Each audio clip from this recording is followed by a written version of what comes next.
So hi, I'm Valerie Orazio, and I was diagnosed with breast cancer in October of 2018. This is my family. This is my husband Craig, my daughter Kaylee, and my son Caleb. And I just want to give them a great big shout out because they were so wonderful and did so much for me during my treatment. I went through, my breast cancer was HER2 positive and hormone negative, so I had to do a year of chemotherapy. I did not have to have radiation. My doctor was, my oncologist is Dr. Carender. He was absolutely amazing. I did get a PCR, which is a positive complete response to chemotherapy. So once they did surgery, I did not have any traces of cancer left. So I am in complete remission right now. And his nursing staff, they were amazing. My breast cancer, my plastic surgeon, Dr. Walters, oh my goodness, thank you so much. He thanks you too. And Miss Suzanne, who was in infusion, she was my nurse. She stayed with me the entire time through all of my treatments, all 18 of them. And she was just, I can't even thank her enough for what she did for me. It was amazing. Now, it was pretty scary. It was pretty scary because I lost my mother from lung cancer, and just, it was a lot to take in at once. And then we got through it. You know, she was a fighter. And then once we heard that she was cancer-free, that was amazing. Big relief off the shoulders. But never thought for 1 second she wasn't going to beat it. What did we do? Did we stick our heads out of the window, out of the sunroof with sunglasses on? Kept big smiles on our face all the time? Yeah, we stayed positive. We knew we were gonna do this, huh? Even with Mama's bald head? Oh my God. Remember that? No more. No more, that's right. We hope not. Daddy's about to get bald. Yeah. Like all these faces. Daddy's going bald in a different way. And this is my story.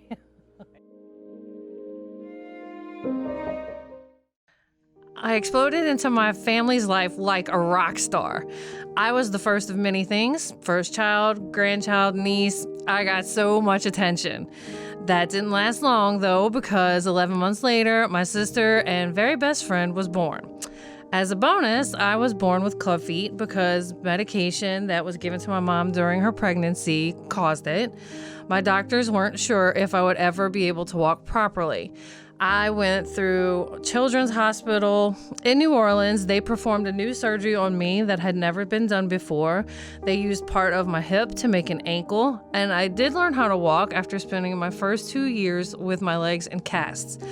So instead of exploring the world with my legs, I learned to read. At age 3, I was a regular reading wizard. One Halloween, when my sister and I were too young for parties but too old for trick-or-treating, my mom let us have a friend over, and we made candy apples, and I watched The Shining for the first time in my life. That movie changed everything for me. I began to read Stephen King and Edgar Allan Poe, and I fell in love with scary books and scary movies. The scarier, the better. Then a real-life scary movie started to develop when midway through my junior year, my sister and I had to change schools. I was now attending the rival school away from all of my friends. The new kids didn't like us because we came from the rival, and our old friends didn't like us anymore because we were now at the rival school. It was terrible, but I had my sister right there with me through it all, and we made it through. Then I met him. The one boy that would change my life forever. It's amazing what you will do for your first love. I was a moron.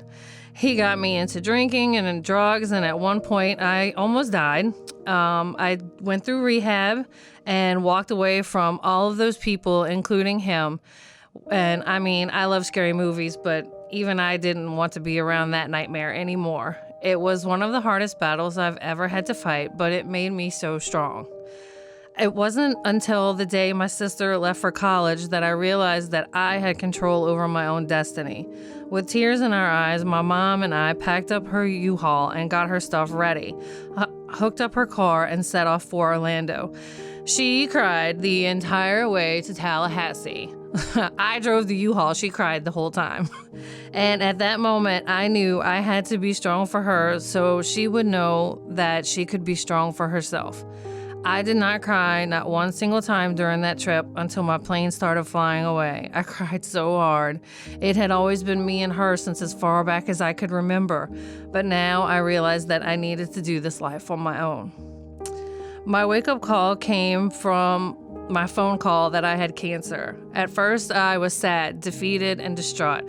I cried so much. I put on a brave face to everyone, but I did not feel brave at all.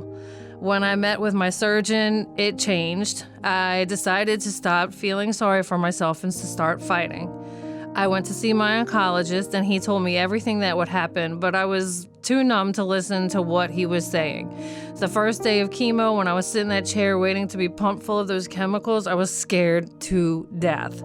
Then I met my nurse, Suzanne. Like any scary movie, there has to be a mentor that helps the hero. Suzanne was mine. She was amazing. She made me so comfortable. It's like I had known her my entire life. She did little things for me on my chemo days, like dressing up on Halloween and bringing me a card on Valentine's Day. She has no idea how much of a blessing she is to me. My whole life, I've had to learn how to stand tall. When I was a baby, I had the help of a body cast. As an adult, my casts have been the amazing people in my life that have helped mold my character and make me stronger.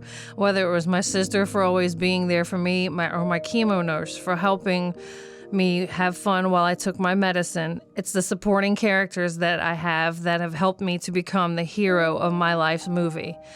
Not all movies have to be scary, even the horror ones have happy endings.